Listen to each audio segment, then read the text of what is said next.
Inflation finally cooled, but the stock market still could not rally. Here is why stocks stalled today and why fear around artificial intelligence is quietly reshaping Wall Street. US stocks finished Friday mixed and largely flat following a softer than expected January inflation report. The S&P 500 rose about 0.05%, closing near flat and recording its second straight weekly loss.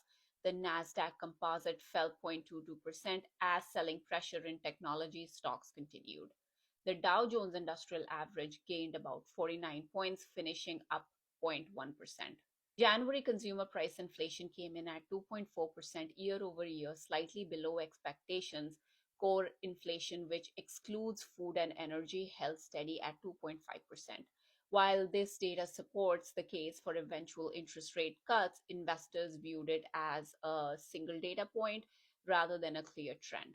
As a result, it was not enough to drive a meaningful relief rally. The larger weight on market sentiment today was concern about artificial intelligence disruption. Investors are increasingly worried that AI could compress profit margins, displace jobs, and create clear winners and losers across the economy.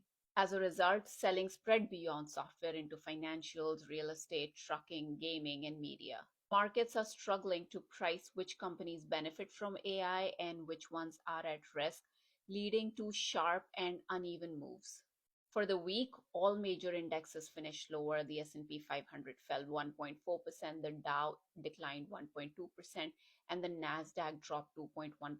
Despite the pullback, several defensive and infrastructure-related stocks reached new highs, signaling rotation. Inflation is cooling, but not decisively. Artificial intelligence uncertainty rather than a macroeconomic collapse is driving volatility. This is a repricing phase, not a systematic breakdown, but it remains uncomfortable and uneven for investors.